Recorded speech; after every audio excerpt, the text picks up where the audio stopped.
मधल्या काळामध्ये पाण्याचा प्रश्न फार गंभीर होता। त्यावेळेला आम्ही मोर्चे नेऊन तो पाण्याचा प्रश्न आम्ही मिटवलेला आहे। पाणी जात नव्हतं, आम्हाला प्यायला सुद्धा पाणी मिळत नव्हतं। जवळजवळ आम्ही 4-5 महिने असंच पाण्यासाठी त्रास काढलाय।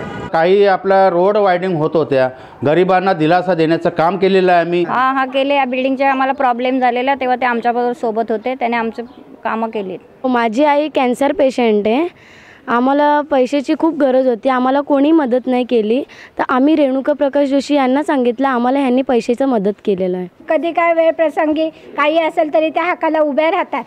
आता आपण त्यांना जर निवडून दिलं तर आपल्या बरेचशा समस्या दूर होतील, कारण स्थानिक असल्यामुळं यांनी भरपूर लोकांची मदत केली, भरपूर अडचणीमध्ये यांनी सर्वांचा साथ दिला।